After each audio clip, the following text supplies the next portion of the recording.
Yeah, and when a lot of guys talk about self-improvement, I don't think they actually understand what that means. Guys don't really have an inherent value to them. Women have an inherent value to them, but men don't get that luxury, so we kind of have to earn it. And so when we talk about self-esteem for men, what we mean is it has to be a feedback loop of acting upon the world and then having the world's feedback as beneficial towards us. Simple terms, you go work out, you end up getting bigger, leaner, looking better, and girls start giving you better attention. That's the kind of feedback loop that male self-esteem comes from. And you can't get there by saying pretty words, doing nice things, or being spiteful to the world when it doesn't do what you want. That's the kind of thing that children do. That's the kind of thing that disgruntled ex-wives do.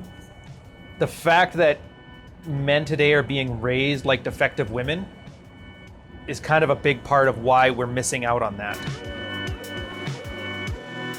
I'm doing all Be Real on this one because this stuff is just too loud, so I couldn't really record anything, but the point of this was about growth. So I know I never really get excited about many things. I kind of got excited the last time I can remember was when I got to deploy. We circumnavigated the world, went to go hunt pirates outside of Somalia. And for the most part, it was a fun adventure, but the longer I was out there, the more I realized, we weren't finding any pirates. Most of the time, they just avoided us, and a lot of people that I worked with just weren't happy with what they were doing. Like, the money was good, the work was good, the travel was amazing, but that sense of fulfillment just wasn't there. Now, I can imagine a lot of guys kind of get this in their jobs here, so I thought I'd talk a little bit about my experience and then get onto the topic of growth. The next time I got kind of excited about work was when I put in my release. I remember at the time I was very happy. I was finally, for the first time, taking control of my life and not being taken for granted or being taken advantage of. It was really a powerful thing to feel like I was in control of my destiny. Now, I had been making a ton of risks. When you're leaving, they always warn you that, you're never going to have it as good as it was when you were there. You find out that's not the case, but at the time, after hearing it for 10 years, you kind of believe it. So I remember putting a countdown timer on my computer. Superman 2 was not anything like this. So I remember putting a countdown timer on my computer.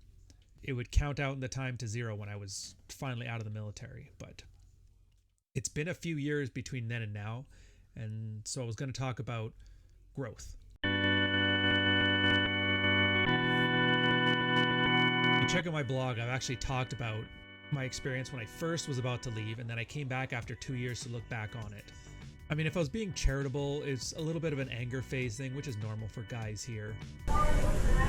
Either way, I don't think I'm going to do this twice.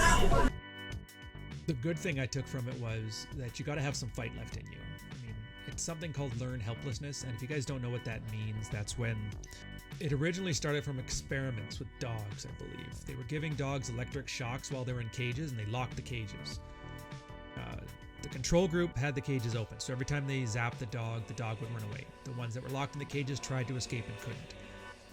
Eventually, the dog stopped trying to escape, and what they noticed is that afterwards, they'd open the cages back up again, and the dogs were just so prepared for their fate that even when they could escape, they didn't. So the one point of pride I took on my own journey was that when the cage opened and I had a chance to leave, I took it. And it's hard to do now because, you look at what they're doing to modern guys here. There's kids in high school that are loaded up on SSRIs. In the States, I think there's a heroin epidemic. Guys are just completely drugged up, and it makes it even harder to do anything.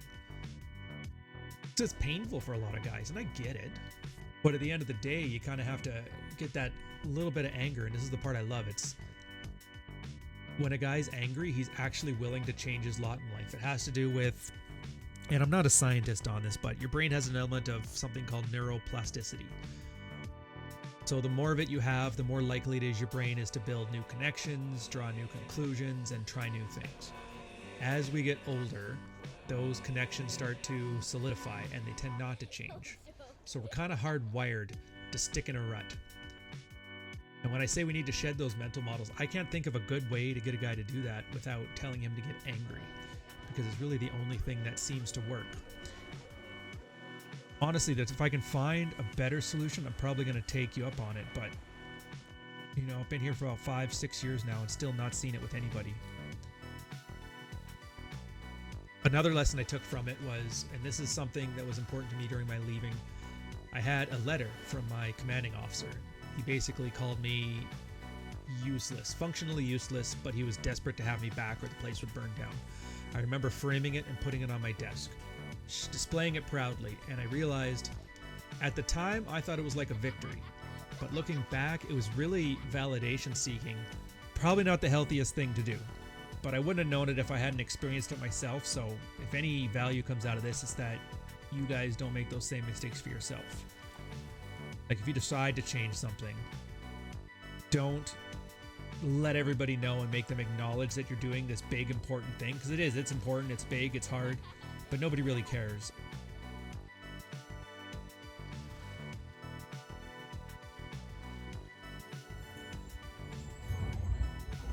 I really can't tell you guys how valuable it is to make field reports.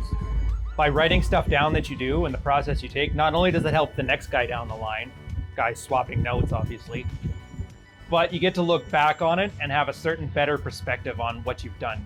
So in my case, it was when I was leaving the military, taking some control over my life again.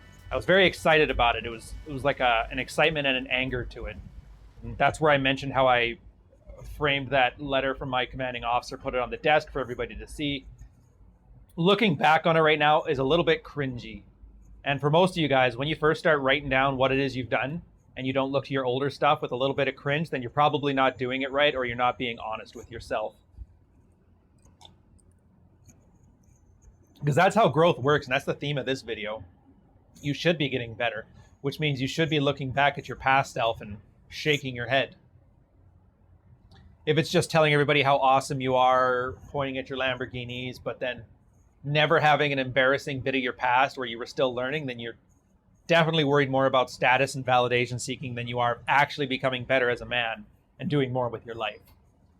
So if I can impart any wisdom, it's this: write down what you've done, be 100% honest with yourself, and when you look back on it, expect to see some stuff that you would never think of doing now. And don't shoot for validation. As much as guys think validation is just about getting your wife to tell you what a big, strong man you are, a lot of it works in the negative as well. In my case, I wanted everybody to know that I had been done wrong, and they will acknowledge the grievance. At the end of the day, nobody really cares. Nobody cares about men in general, and that's fine. But knowing that, what do you do about it? And in this case, just moving forward, getting things done, and not having the need to explain yourself to somebody. Call it deering. That's to defend, excuse, explain, and rationalize. So if you can get through life without using those 4 tools to carve a path, then I think you're well on your way. But it was nice because, I mean, I wouldn't have learned these lessons if I didn't learn them the hard way. And everybody kind of needs to learn this stuff the hard way. Oh. As much as a lot of us are offering advice or showing what other guys have done in the past to make things work, most guys have a really strong ego. Our ego is always invested in things. And there's some science behind it too, if you can believe this.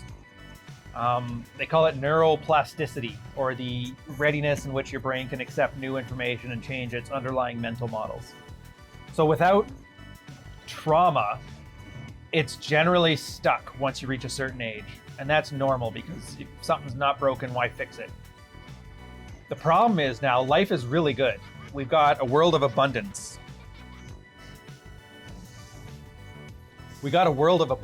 So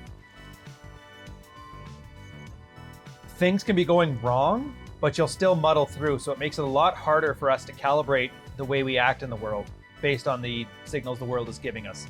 That's why most guys, it takes something as strong as a divorce or getting zeroed out in some way, shape, or form to adapt to the new situations, which is, I wish I could say there was a more proactive way of doing it. I just can't think of one. If you guys figure it out, you'll be a smarter man than me.